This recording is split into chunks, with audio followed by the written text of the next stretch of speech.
Entrez au cœur de l'information.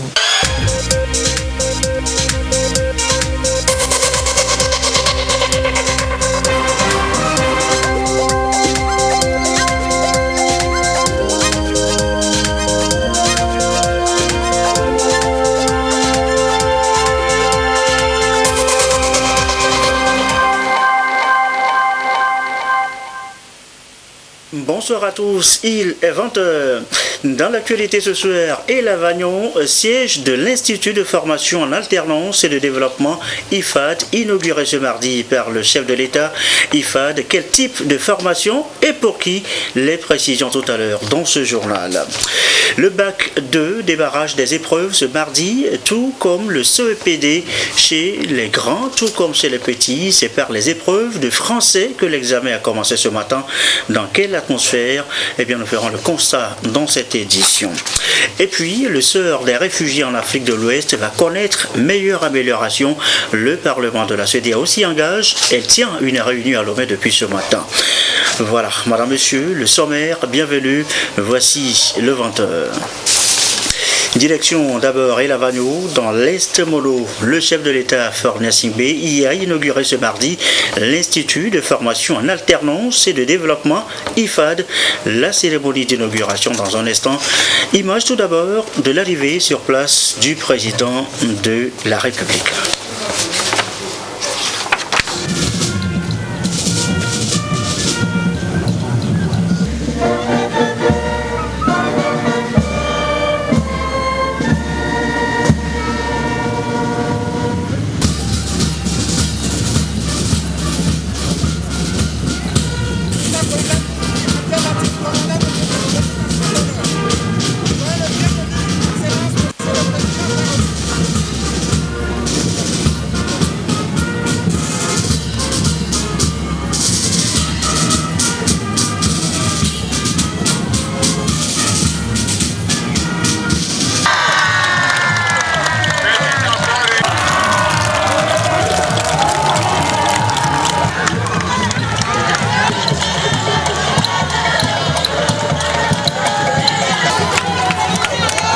Cet institut construit en à peine 2 ans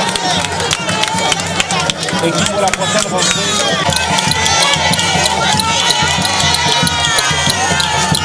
humaine de qualité, sensiblement la production halieutique.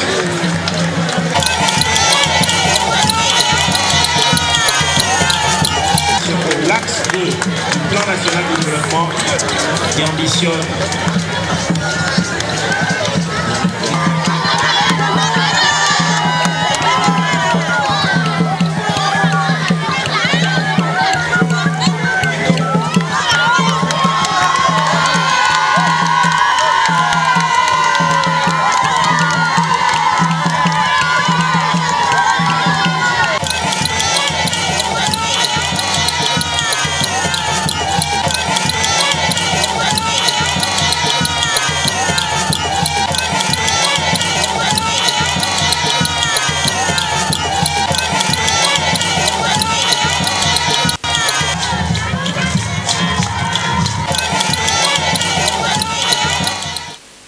Et voilà donc le chef de l'État et Elavagno dans un banc de foule avec les populations. La localité abrite désormais à l'Institut de formation en alternance et de développement IFAD. Pour quel type de formation? Qui y ont accès et comment?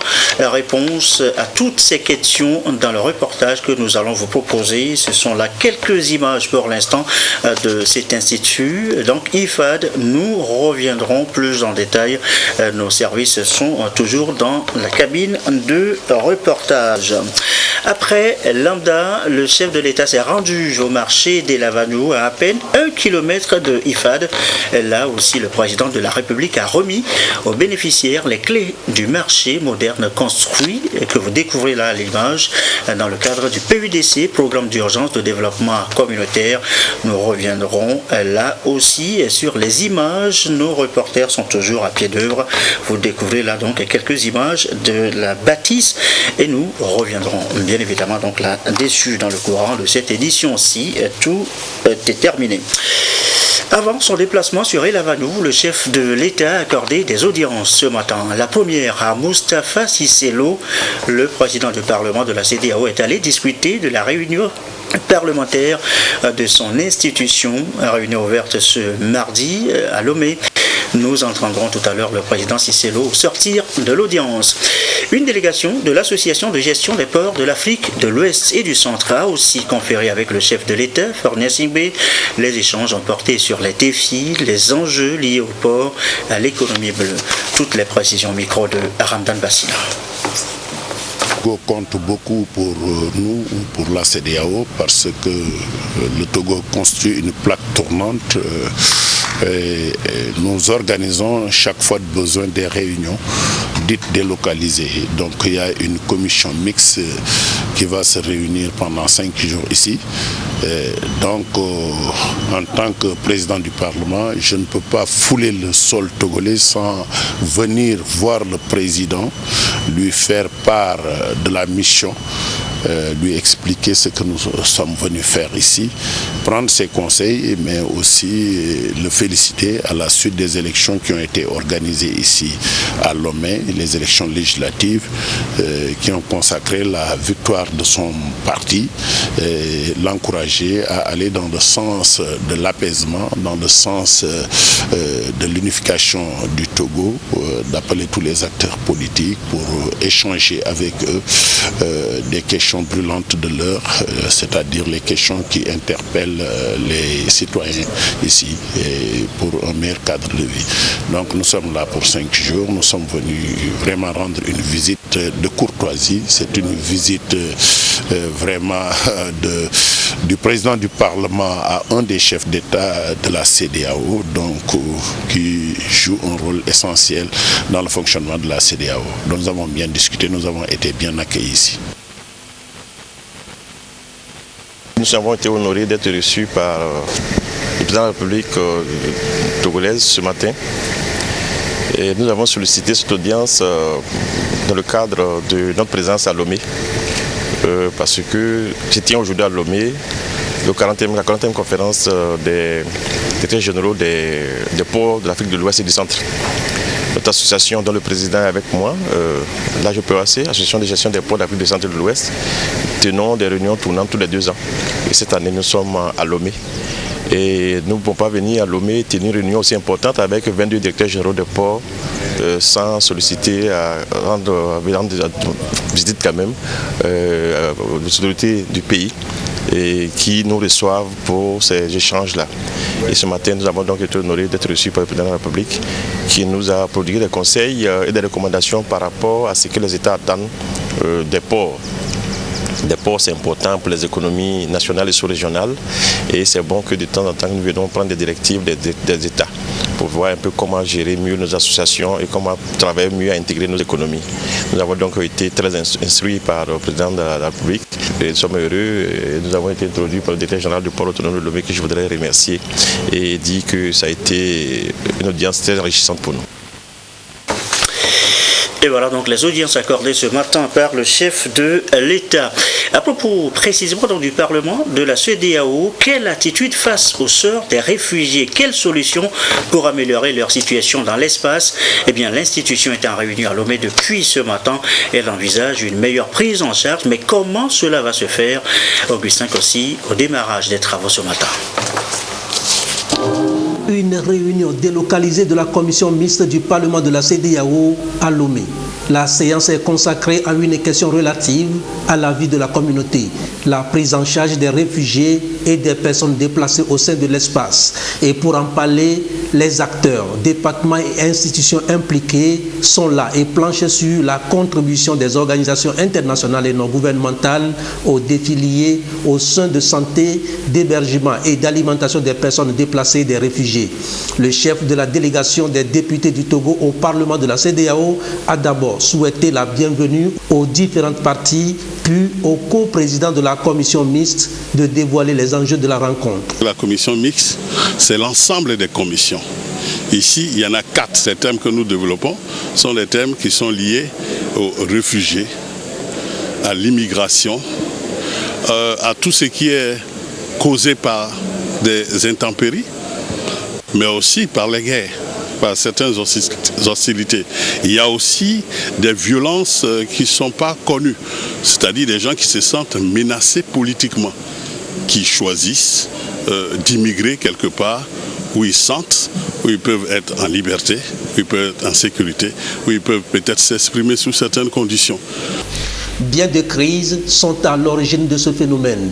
Les conflits armés, l'insécurité, la montée en puissance du banditisme, du terrorisme et de l'extrémisme violent dans la sous-région ouest-africaine. Le Togo, pays hôte de la présente rencontre, fait également de ces questions une priorité. Il a mis en place des dispositifs pour la protection et l'accueil des déplacés. Le Togo, le pays qui vous accueille aujourd'hui. En interne, il s'est doté d'une loi portant statut des réfugiés et dispose d'un cadre institutionnel de la protection et de prise en charge des réfugiés et déplacés internes. Hormis la coordination nationale d'assistance aux réfugiés, entièrement dédiée à la gestion des problèmes des réfugiés que notre pays accueille, le pays dispose d'une direction de la gestion des catastrophes qui s'occupe de la réhabilitation et de la réinsertion des victimes des catastrophes naturelles ou anthropiques, avec à la clé un centre d'accueil et d'hébergement de ces victimes situé dans la banlieue de Lomé et qui accueille actuellement 248 pensionnaires victimes des dernières inondations qui ont touché notre capitale. En ce qui concerne les réfugiés, le Togo accueille actuellement un peu plus de 13 000 réfugiés et 697 demandeurs d'asile. Ce tableau ainsi peint justifie l'engagement du Parlement de la CEDEAO, de la situation complexe au nord et au centre du Mali, au Nigeria ainsi qu'au Burkina Faso, obligeant les populations à se déplacer. Il est clair que l'élaboration d'un cadre juridique communautaire s'impose. Et le président de l'institution mesure l'ampleur des décisions à prendre. La situation en Afrique est aussi préoccupante, et notamment en Afrique subsaharienne, qui abrite plus de 26% des réfugiés du monde entier en raison des crises actuelles dans cette zone. Ainsi, tous les États membres de la CEDEAO se trouvent confrontés à la problématique des réfugiés et personnes déplacées. Nous pouvons citer le cas de la Côte d'Ivoire, du Burkina Faso, du Niger qui accueille, outre les déplacés internes des réfugiés maliens ou des Nigériens et bien d'autres nationalités hors de l'Afrique de l'Ouest. L'objectif visé est de mettre en place un cadre harmonisé des interventions dans la prise en charge des soins de santé, d'hébergement et d'alimentation des réfugiés et personnes déplacées en vue de leur réinsertion socio-économique. Pour la présidente du Parlement togolais, Tchega Yawadik Bodi, cette démarche parlementaire est plus qu'une nécessité. Elle contribuera à proposer des instruments juridiques nécessaires à une meilleure prise en charge des réfugiés et des personnes déplacées dans l'espace communautaire. Les migrations font partie intégrante de l'histoire de notre sous-région et bien que la plupart des pays soient de plus en plus stables politiquement, la région continue d'abriter des milliers de réfugiés dont la majeure partie a été déplacée de force au cours des années 1990 et du début des années 2000. Il ressort des récentes tendances que non seulement la mobilité intra-régionale augmente, mais également que l'Afrique de l'Ouest est une région de destination pour des migrants et des réfugiés arrivant d'autres régions d'Afrique et du reste du monde. Tous les acteurs concernés reconnaissent qu'un important renforcement de la coopération multilatérale et qu'un fort engagement à mettre en œuvre des mécanismes nouveaux et pratiques permettant la prise en charge des défis identifiés sont essentiels pour assurer un plus grand respect des droits humains des migrants et une meilleure protection des réfugiés et autres personnes en mouvement dans l'espace CEDEAO. Les personnes déplacées et les réfugiés constituent l'un des groupes de population les plus vulnérables au monde et sont souvent confrontés aux difficultés d'accès aux services de santé, d'hébergement et d'alimentation. Je me réjouis de la tenue de cette réunion pour réfléchir de manière plus globale à la question.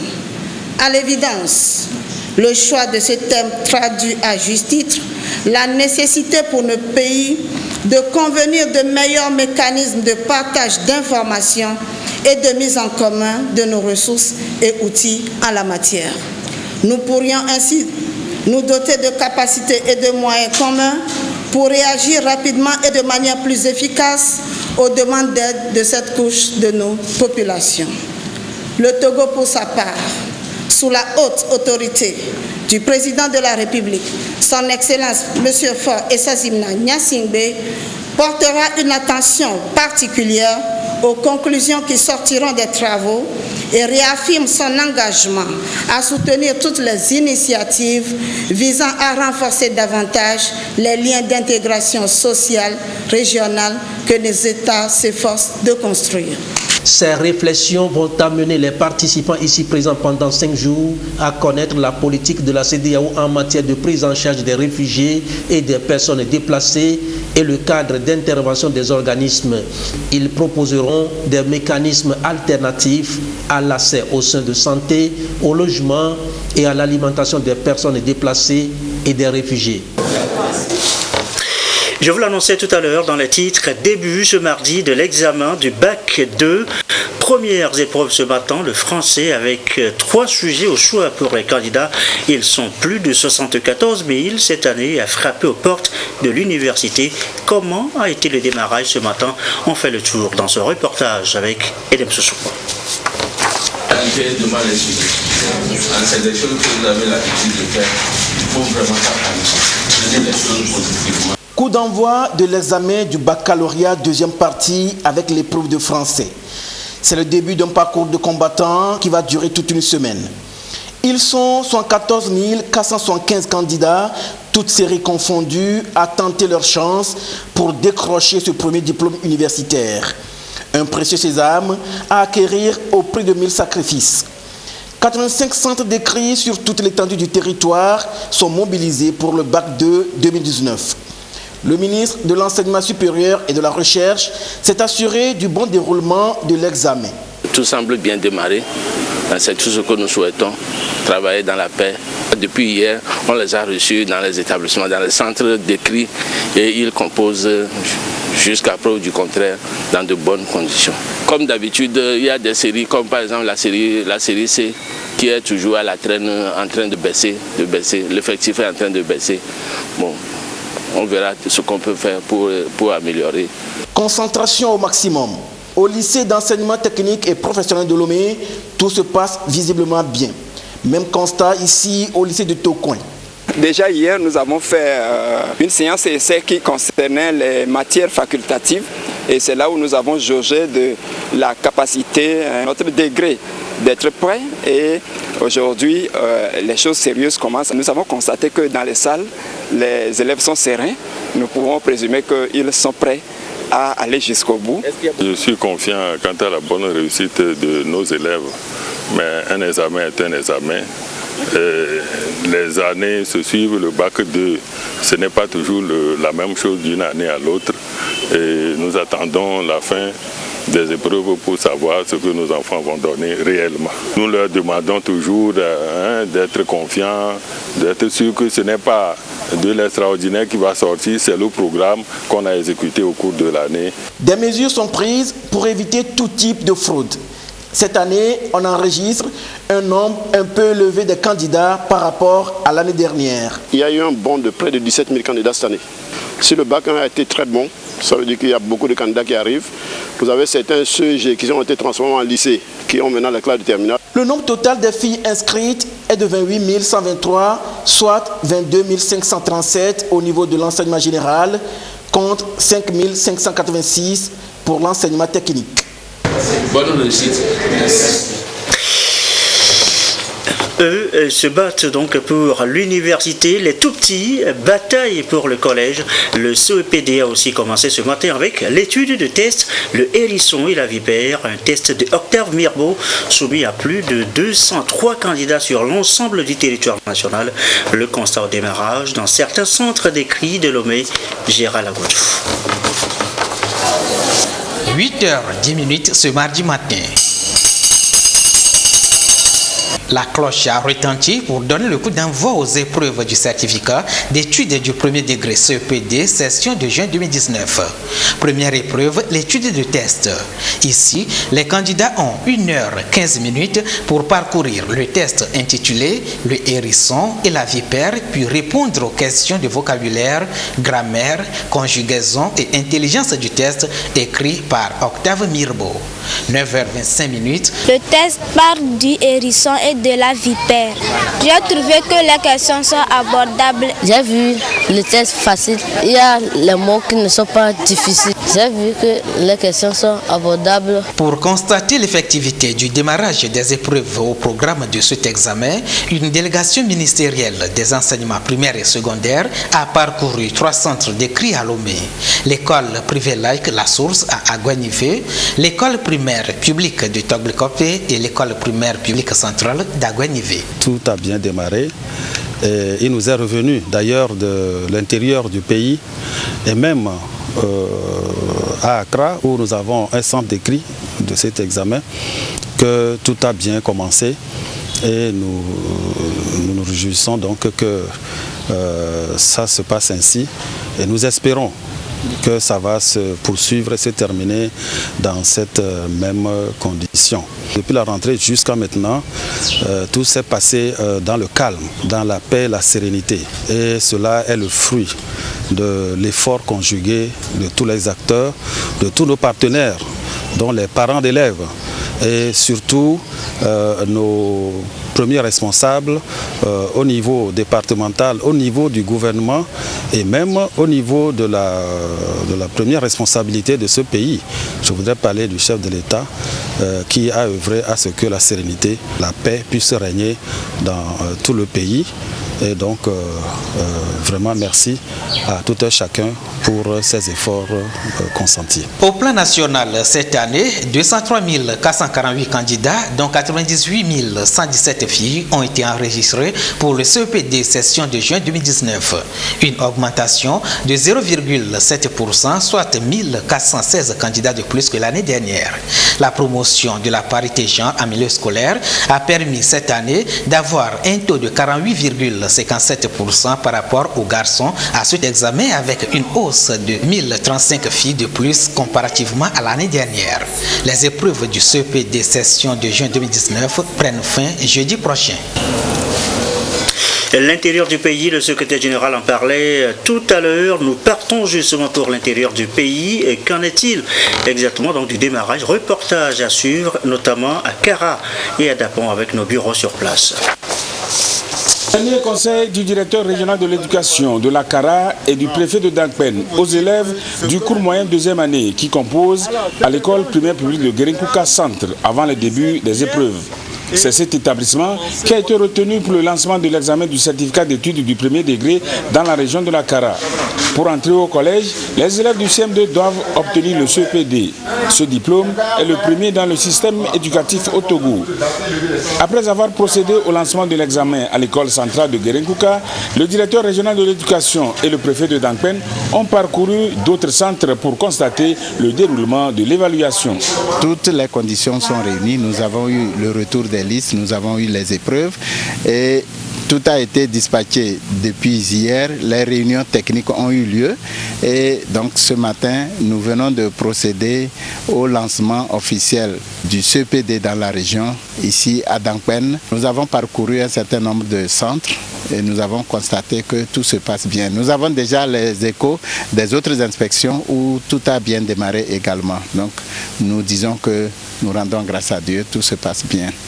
Et cette année, nous avons au total 21 243 candidats, dont 9 886 filles. Tout se passe bien dans tous les centres que nous avons parcourus. Nous avons eu à donner des conseils aux candidats, leur souhaiter bonne chance au nom du gouvernement et leur demander de travailler sereinement pour une bonne réussite parce que c'est eux la relève de demain. Les candidats au diplôme du certificat d'études du premier degré ont 3 jours pour affronter les épreuves. Au premier jour, ils font face à 4 épreuves: études de test, exercices écrits de calcul, éducation civique et morale et dessin. Au deuxième jour, ils plancheront sur 3 matières: la rédaction, le problème et l'histoire et géographie. 3 matières également pour le dernier jour, à savoir dictée et questions, calcul mental et éducation scientifique et initiation à la vie pratique. Dans la région de la Kara, le taux de réussite au CEPD l'année dernière est de 69%. Les acteurs de l'éducation de cette région espèrent cette année un taux plus élevé. Dans la région des Savanes, 26 975 candidats au certificat d'études du premier degré CPD clôturent leur année scolaire qui se sanctionne par cet écrit. Un examen qui ouvre les portes du collège, premier cycle du secondaire. Le calme qui règne au niveau des candidats prouve qu'ils ont été bien préparés par les enseignants à qui nous adressons nos félicitations, les parents et tous ceux qui ont contribué pour le bon aboutissement de cette année que nous jugeons très calme. Nous remercions le chef de l'État pour sa politique de paix qui a fait que vraiment cette année, l'année scolaire n'a pas été perturbée. Les candidats à la sortie de première épreuve apprécient. Pour l'étude de test, c'est vraiment facile. J'ai bien appris avant d'arriver et je vais réussir. Nous venons de finir l'épreuve de l'étude de test qui est facile. Si ça continue comme ça, je vais réussir. L'examen du CPD est donc effectif dans la région des Savanes, tout comme ailleurs, et coïncide cette année avec le baccalauréat. Les autorités administratives de Tandjouag sur le terrain pour encourager ces tout-petits. Les sentiments ne sont que de bons sentiments, dans la mesure où cette année, il n'y a pas eu de perturbations. Donc j'ai saisi cette occasion pour remercier le gouvernement pour les efforts fournis pour que cette année connaisse un aboutissement heureux. Le CPD, un précieux sésame, après 9 mois de labeur, ces tout petits espèrent réussir brillamment pour changer de look, pantalon, jupe et corsage l'année prochaine. L'actualité, c'est aussi la deuxième journée des travaux du 40e Conseil annuel de l'Association de gestion des ports de l'Afrique de l'Ouest et du Centre. De quoi les délégués ont-ils parlé aujourd'hui? Eh bien, voici les précisions avec Tchazim Nabaka. Pour ce deuxième jour des travaux, le 40e Conseil annuel de l'Association de gestion des ports de l'Afrique de l'Ouest et du Centre AGIPAOC a choisi de plancher sur l'implication des structures de régulation publique communale dans la gestion et le plan de développement des activités portuaires et maritimes. Le thème a été retenu pour résoudre un épineux problème. À l'intérieur du port, il y a plusieurs structures étatiques qui interviennent. Et c'était pour voir un peu le rôle que chaque structure joue à l'intérieur du port, comment leurs actions sont coordonnées pour que le port puisse toujours être compétitif. Il ne faudrait pas que l'intervention de ces différentes structures soit un goulot d'étranglement pour le fonctionnement du port. Plusieurs pays, à l'instar du Cameroun et du Togo, ont présenté leurs expériences en la matière. Ceci a permis aux uns et aux autres de capitaliser les meilleures pratiques. Nous avons présenté l'ONAEM, l'Office national qui régule les activités à l'intérieur du port. Nous avons parlé du rôle du Conseil pour la mer. Nous avons eu à parler aussi des affaires maritimes, leur rôle, et aussi de l'autorité portuaire. Donc l'autorité portuaire de régulation camerounaise impliquée dans la gestion et le développement du plan des activités portuaires à travers notamment des avis techniques qu'elle donne, des études sur les projets de développement des ports camerounais, dans la mise en œuvre du code ISPS, car comme on le dit, la sûreté des ports est un gage de compétitivité, dans l'homologation des tarifs. À l'issue des échanges, plusieurs recommandations ont été formulées. Pour parler du cas du Cameroun, on va le dire, cette structure, l'autorité portuaire nationale, est issue de la réforme portuaire. Il faut le rappeler, au Cameroun, on avait un seul office national des ports qui était en charge aussi bien des questions de gestion et d'exploitation portuaire et des questions de régulation. Donc la réforme portuaire a scindé ces différents pouvoirs pour laisser à l'autorité portuaire nationale la mission de régulation et aux organismes portuaires autonomes, donc au port, au Cameroun il y en a 4, la mission de gestion et d'exploitation des activités portuaires. Donc l'importance ici paraît dans ce qu'une entreprise qui fait dans le commercial a du mal à être régulatrice des activités. Donc il fallait bien séparer ces deux fonctions pour gage d'efficacité et de compétitivité de nos ports. Les ports aujourd'hui sont après tout dans des villes. Donc il est demandé qu'il y ait vraiment une bonne coopération entre le port et la ville, c'est-à-dire l'autorité municipale et l'autorité portuaire. Savoir que pour que le port existe, il faut aussi qu'on puisse dégager, on puisse permettre au port d'avoir des facilités pour traverser la ville. Aujourd'hui, c'était de dire de mieux réfléchir à la problématique relation ville-port pour que le port puisse vraiment jouer pleinement leur rôle.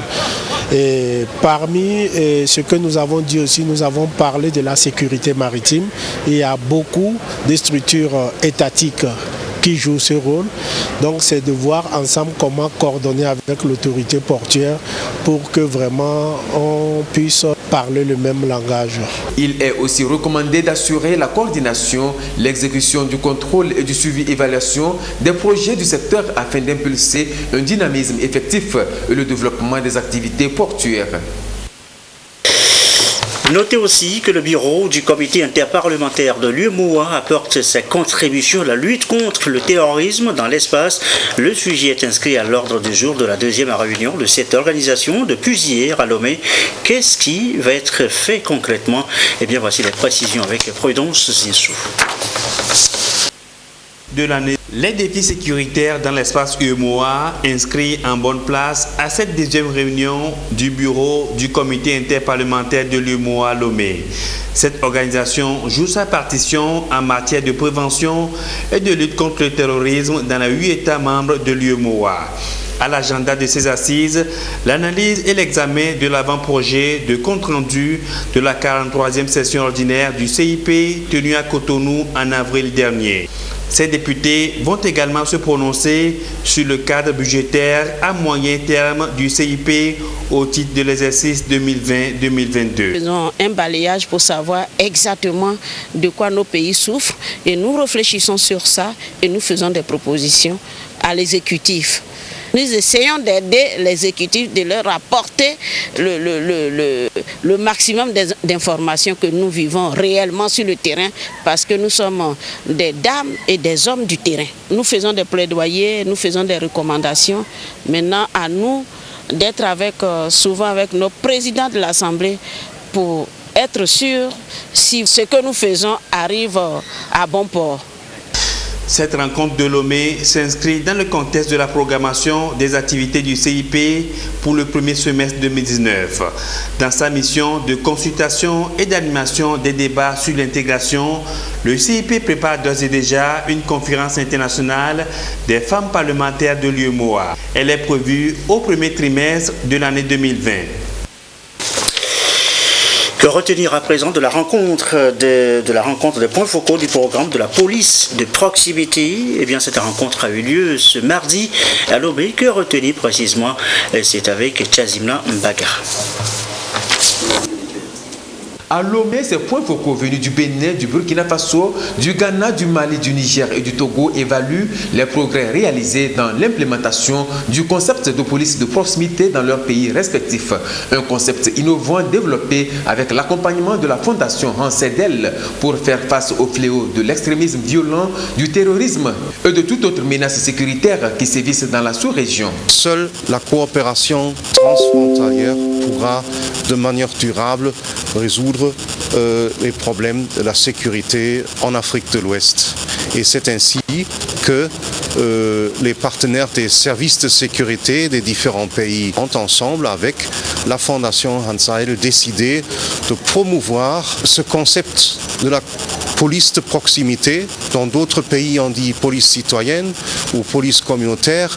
L'élément essentiel est la coproduction de la sécurité par une meilleure coopération entre les autorités de l'État et les citoyens et citoyennes partiellement organisés en société civile d'autre part. Les travaux de 2 jours vont porter essentiellement sur l'échange d'expériences et la capitalisation des bonnes pratiques.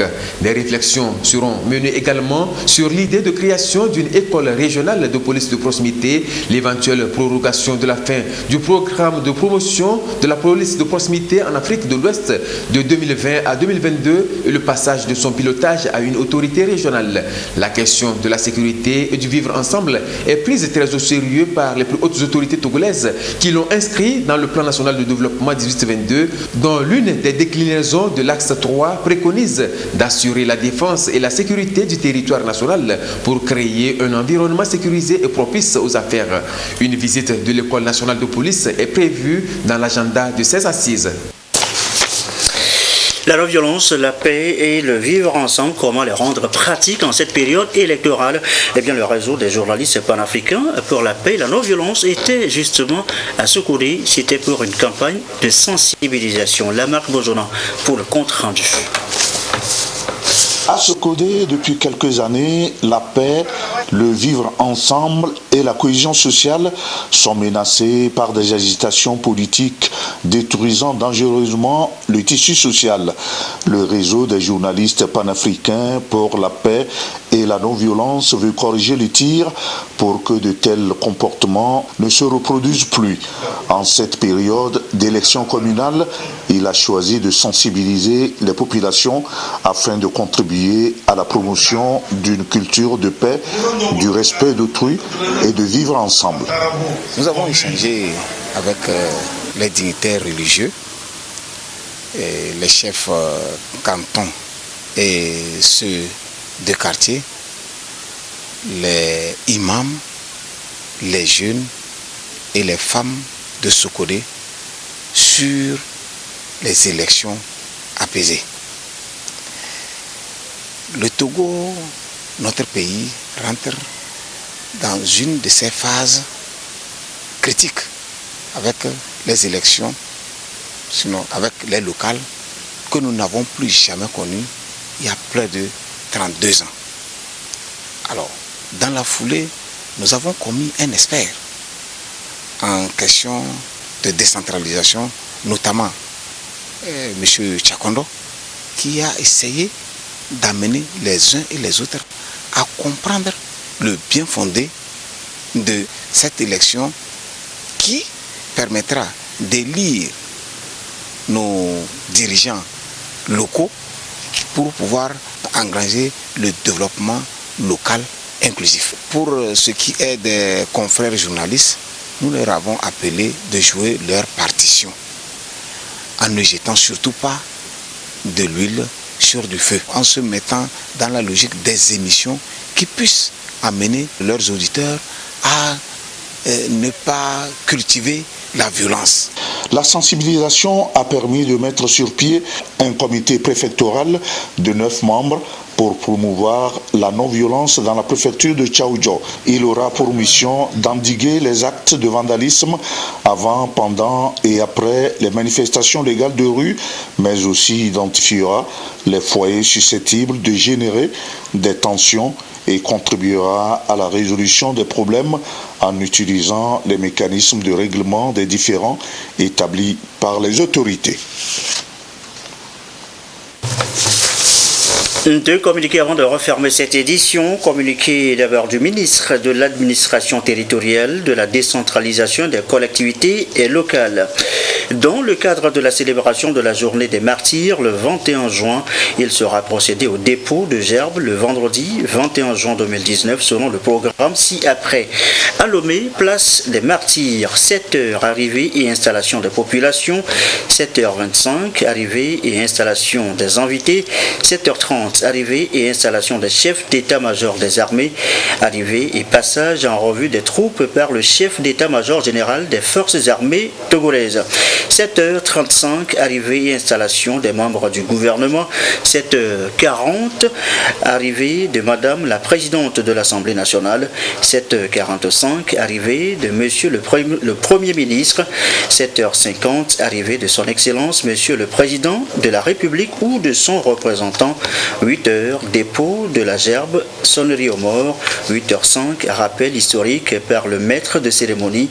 8h30, départ de Son Excellence Monsieur le Président de la République ou de son représentant.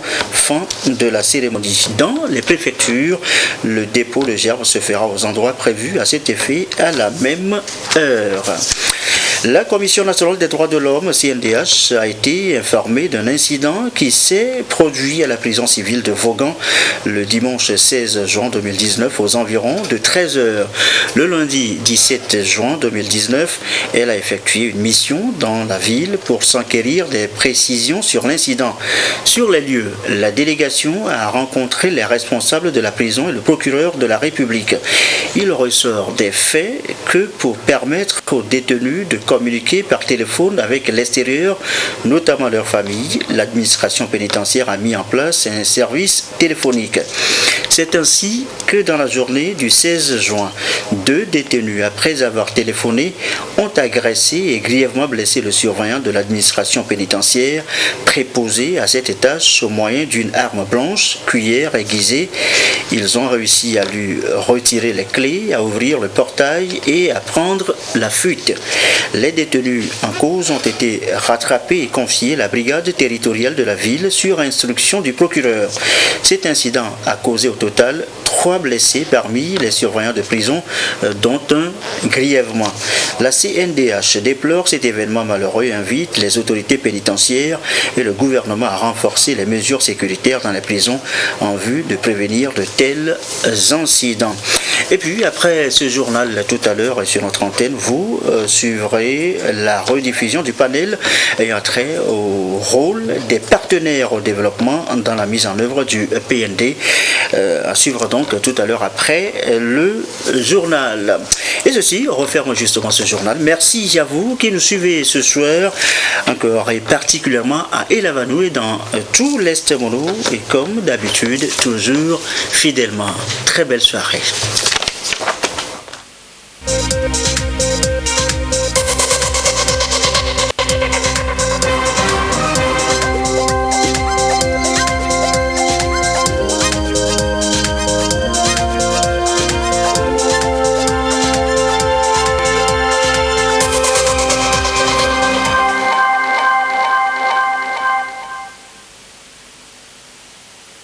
La libre administration des collectivités locales